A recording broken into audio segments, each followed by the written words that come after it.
Following a master. This month, we'll be looking at our journey of following Jesus Christ and his mission of love. And last week, of course, was Easter, and it was so beautiful, so beautiful. And we got to celebrate the miracle of Jesus' death, burial, resurrection, and through that, he sowed the seeds of Christ consciousness for all of us to have and to have access to within our consciousness. And so we give gratitude for that and celebration for Easter.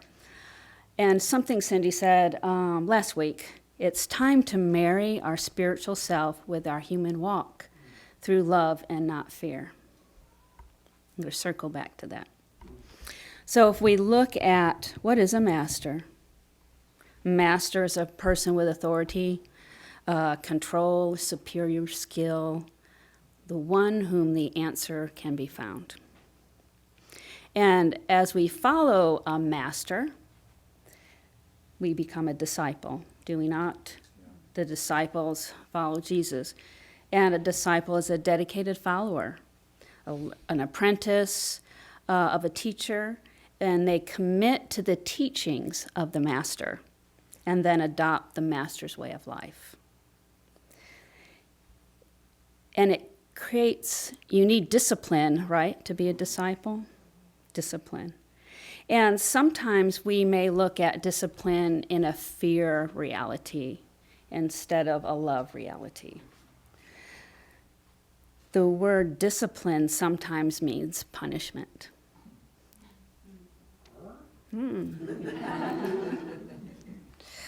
So as we go forward, we're going to look at discipline as being committed, a joy in our journey because we are focused. We are focused in our journey. And that brings us love and peace, right? Okay. And when the disciples saw Jesus, their hearts were already prepared. When we get ready to follow a master, our hearts have to be prepared because there's that yearning, there's that magnetic pull, there's that quickening that has to override the fear and logic about moving into a higher consciousness or moving into the unknown. Because when we follow a master, we're moving from another level of consciousness, are we not? Okay. Because how quickly can that fear and logic overtake that yearning? So we really have to know our why. Why are we doing that? That yearning in our heart, that quickening, is that driving force.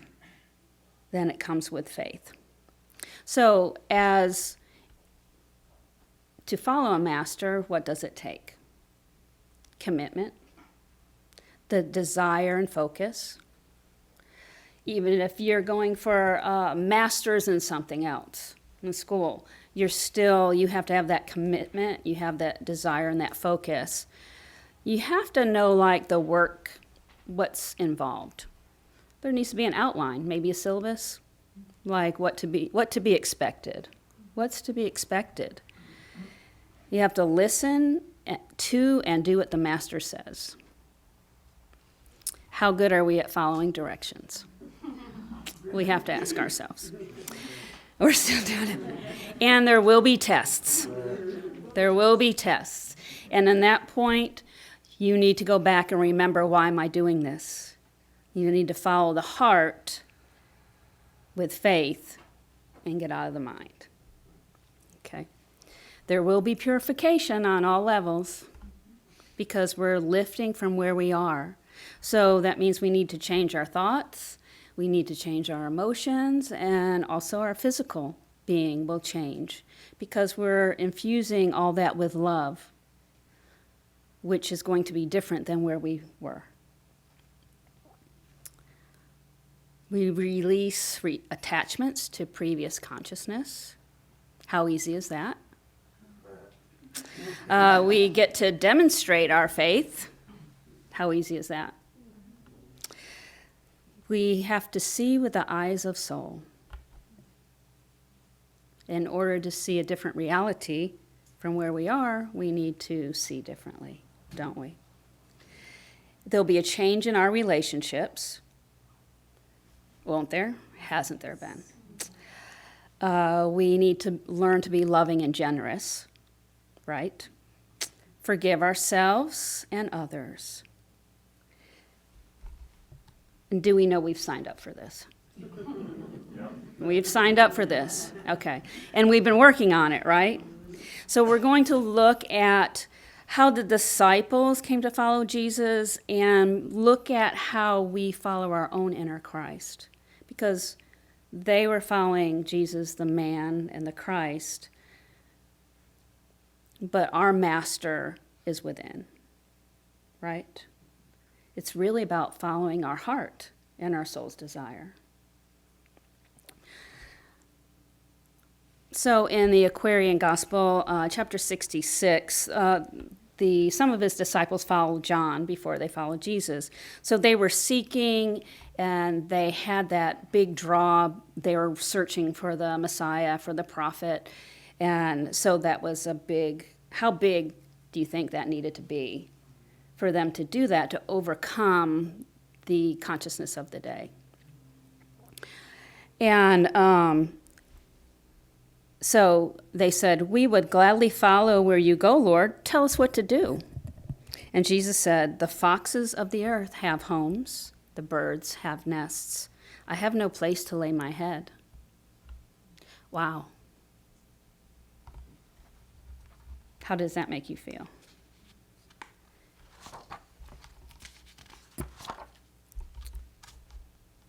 He was about releasing attachment and focus to the outer world. Because wherever we are, we're at home in God's love, right? Now, we know that. Of course, Jesus traveled and taught, so he didn't really have a home. I mean, wherever he was home. And so if you wanted to follow someone and they said, "Well, I don't have a home. We're just going to be traveling around." And you went, "Yeah, okay." How eager would we be to do that?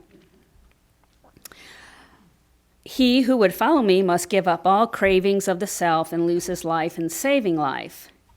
So now Jesus is setting the terms. Okay, this is what's going to happen. This is what I'm going to do. I've come to save the lost, and man is saved when he's rescued from himself. But men are slow to comprehend the doctrine of the Christ. So we have to give up all the cravings of the self and we lose our life. What did he say? Cravings of self and lose his life in saving life. So he's saying man needs to be rescued from himself. Like, how many times do we trip ourselves up? How many times do we really trip ourselves up? And so it's like, what do you think they thought when he said that? Do you think, did any logic take over? They said, "No, I'm going to follow you."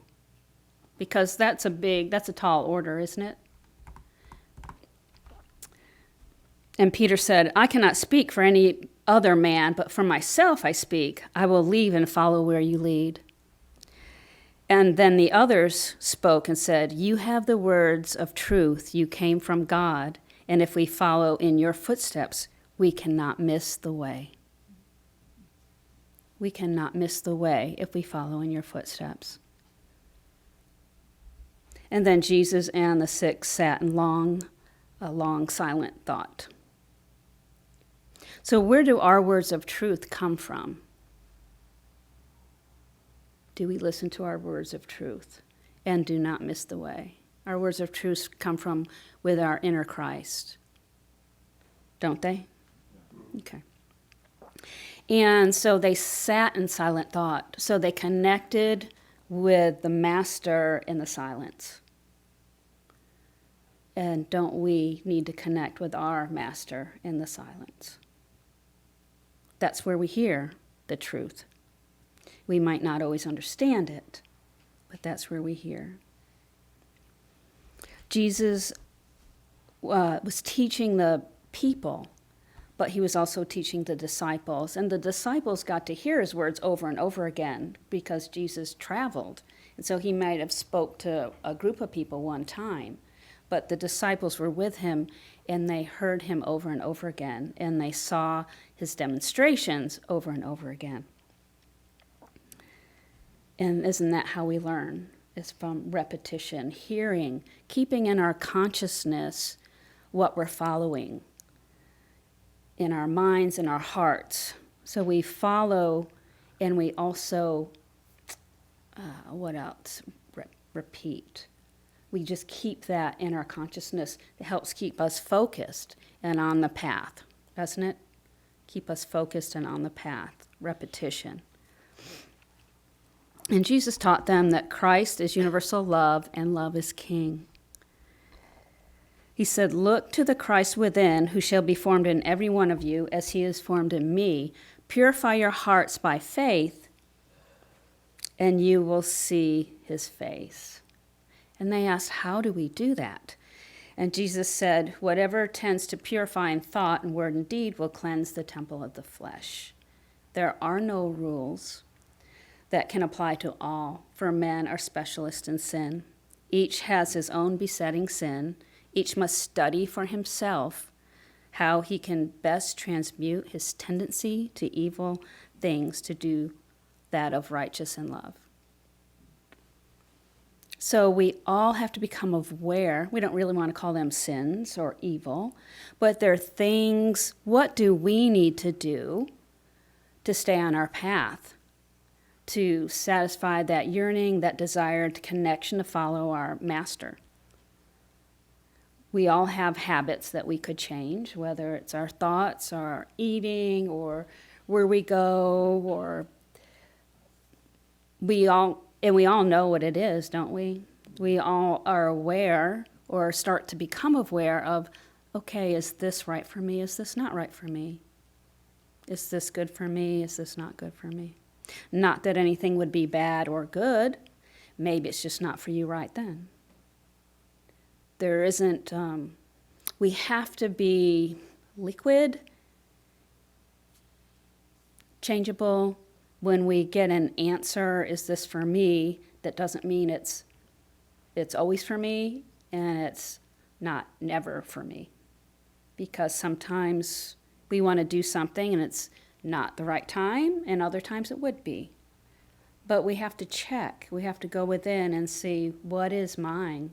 Is this keeping me on the path, knowing my heart? Is this keeping me on the path to know my heart?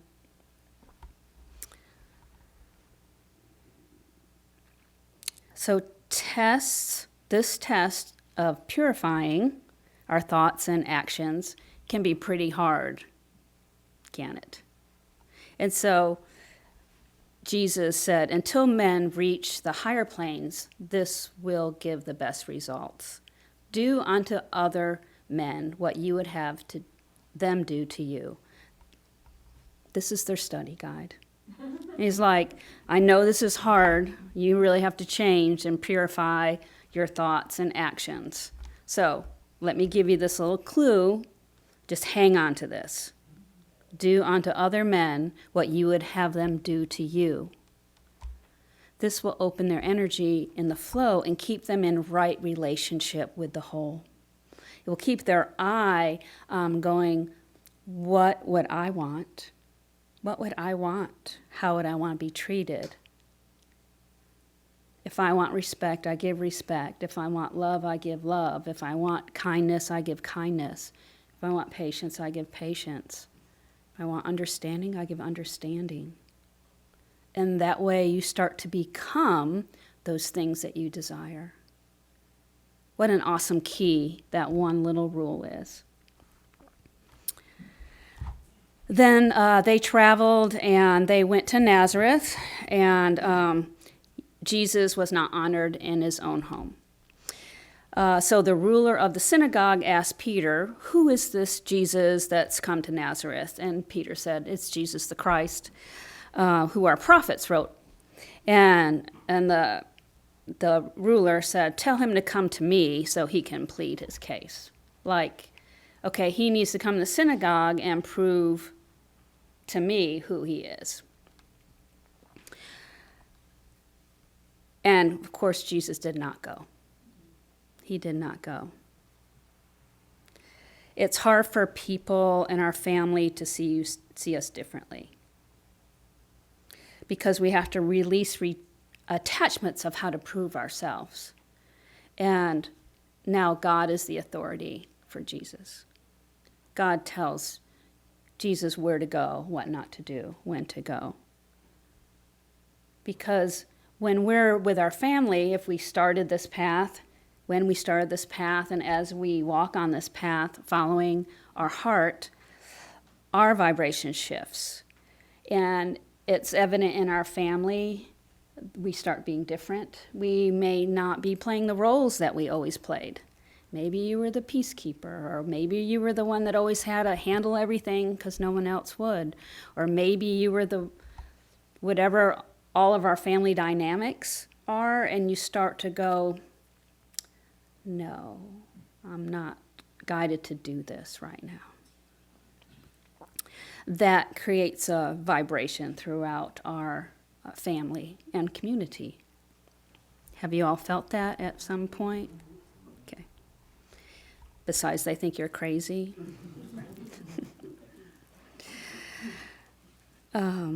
So when we follow our inner Christ, we respond differently.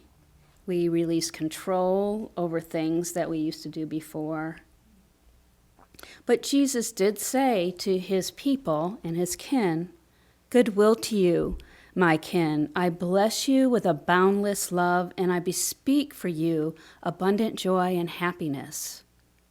Wow, what a beautiful blessing that we can remember as we're following our heart, and our heart may not align with others around us, that we still could be generous and loving, and offer a blessing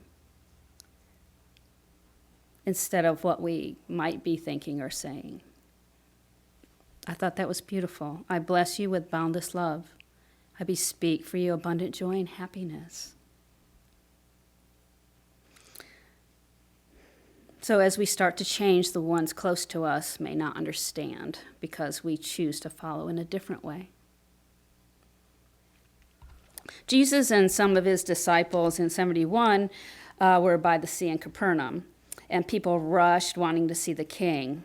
He said, I cannot show the king unless you see with eyes of soul, because the kingdom of the king is soul, and every soul a kingdom is. There's a king for every man. The king is love. And when the love becomes the greatest power in life, it is the Christ, so Christ is king. And everyone may have this Christ dwell in a soul as Christ dwells in me. We need to see with the eyes of soul, which can be a little challenging on our road and our journey following the Master. Can it not? Because we have to look within our heart and not with our logic. Again, we have to change on this road, following the Christ.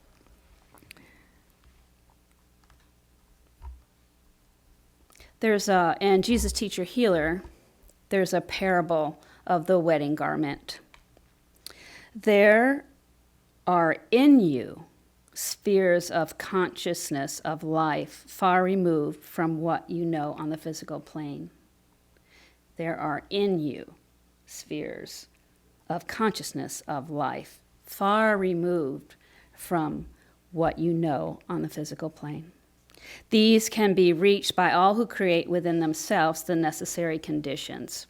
It is not necessary for you to pass from the earth plane before entering into spheres of beauty. Indeed, you are not likely to find those planes of heavenly bliss unless you have developed the particular vehicle in your earthly life which will enable you to dwell in that heavenly world. On earth, if you desire to go to a particular function, you wear a dress suitable for the occasion. And if you do not clothe yourself rightly, you are unable to enter the function. How can you expect to participate in the joys of heavenly life if you have no clothing, no aura, no senses developed which will enable you to contact such spheres of life? Meditation alone will not give you the requisite clothing or vehicle, but simply being love in all your relationships will clothe you in the raiment suitable to meet the King. Just breathe that in. Within you, everything already exists within you are spheres of consciousness of life that we haven't yet begun to touch. How awesome is that? That is so awesome. Can we focus on that? Or does that get too overwhelming? Can we focus on that and hold our focus on what we're doing? Why is it so hard sometimes? The disciples doubted at times, didn't they? And they had Jesus. Their path became a little winding. Sometimes we jump off our path, and we jump back on our path. Sometimes I'll go, I'm going to do it a little this way, and then we come back this way, and it's not linear. It's not linear. We have to remember, as the Master walked and taught, he was preparing for his own graduation. There was even bigger game afoot that Jesus was doing while he was teaching the disciples and his followers.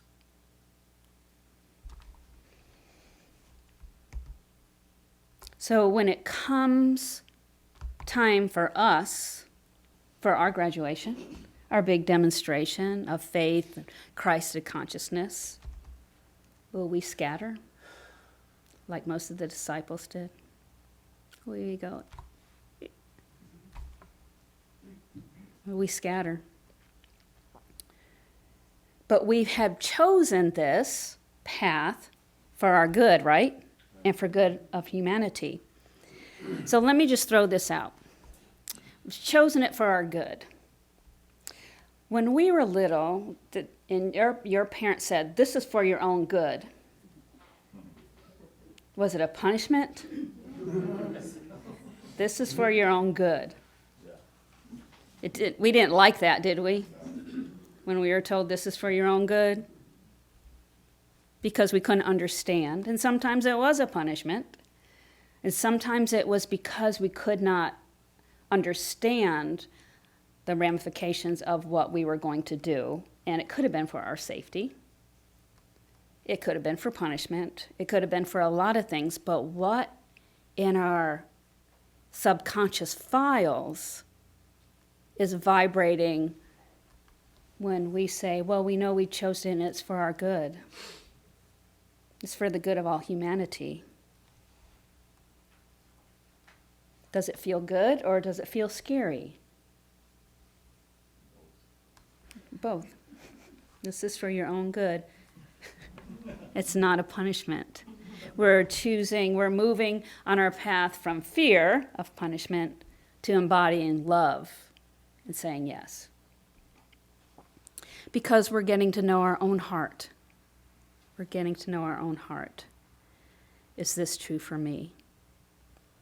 Some things we can say when we get to know, do you know your own heart? Can you feel when something is right and when something is not right in your heart?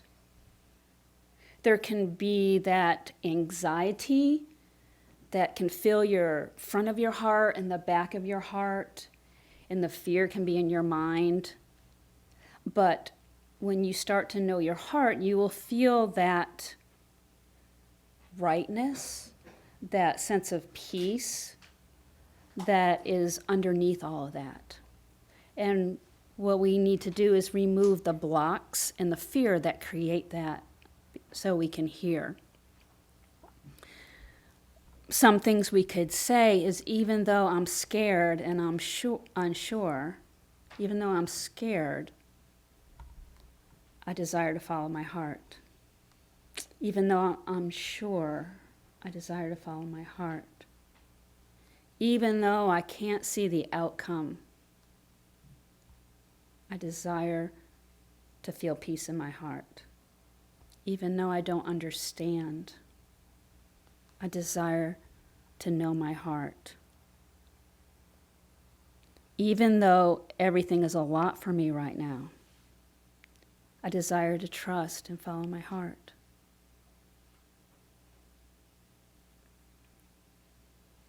Even though I'm in fear right now, I desire to have courage to follow my heart. I trust and have courage, and I know I'm safe in the loving heart of God. I ask for faith and courage and peace to hear what's mine to do. Because sometimes you could have a wonderful opportunity.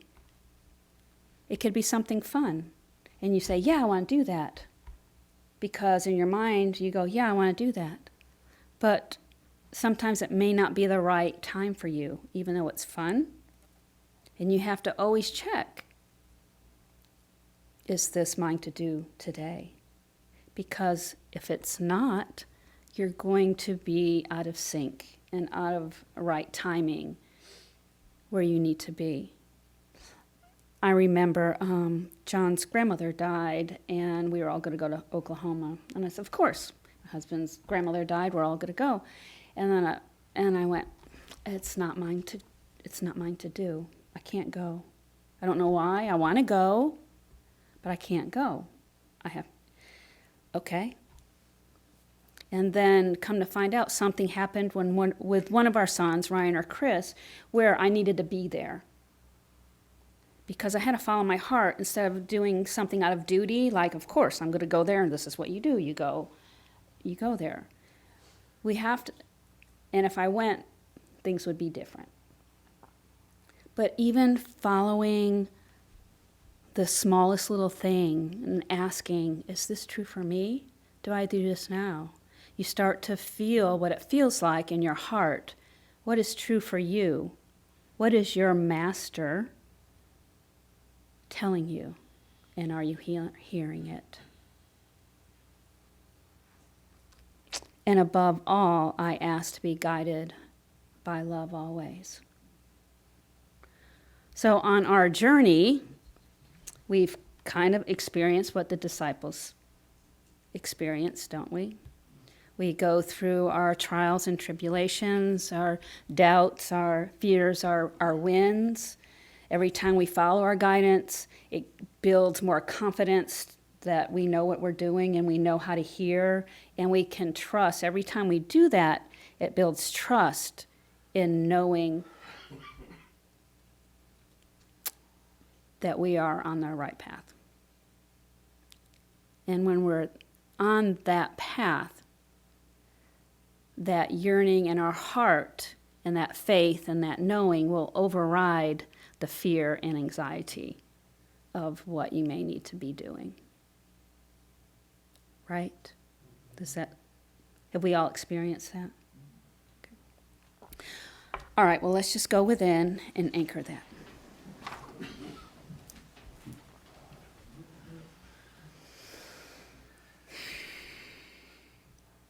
And God, we ask that a column of your love and light come over us. And I ask that a column of your love and light come over each person. We ask that Jesus the Christ be with us and be with each one. And just bring your attention to your heart center. And just think, is there something going on in your life right now that has you worried, scared, doubting? Something that you're dealing with where you don't know the outcome, you're unsure. And just feel what that feels like, and where do you feel in your body?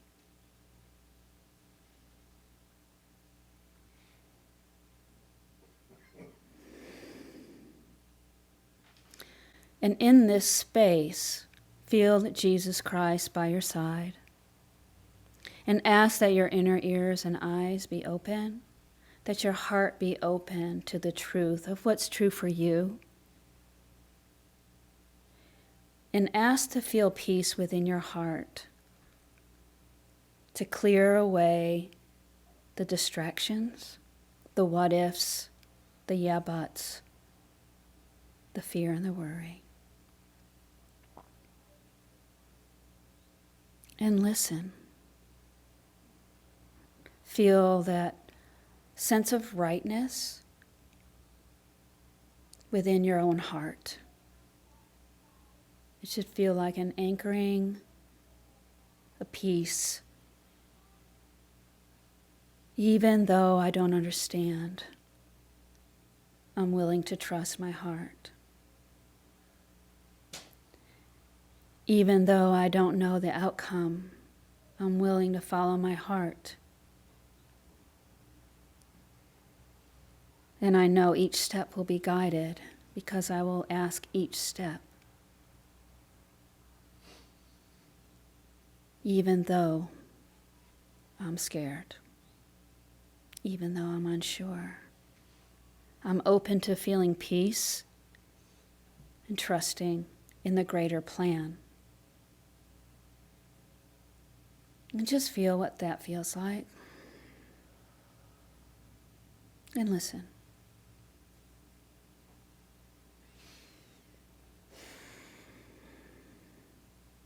And see Jesus by you. And if you can hear his words, what is he saying? And can you hear the words in your own heart? Or get a sense or a feeling? Or a glimpse that everything's going to be okay? As you follow. And just take a nice deep breath. Remember how that felt. The truth of who you are, the Master, the Christ in your own heart. Quickening, speaking. For the good of all life. And just take a nice deep breath. When you're ready, just give your thanks. Thank you, Jesus. And honor yourself for this next step on your journey. And when you're ready, just gently open your eyes.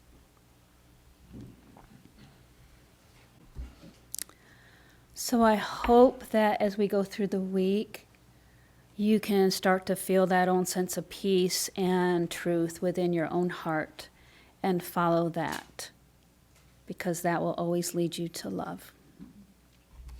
So it is.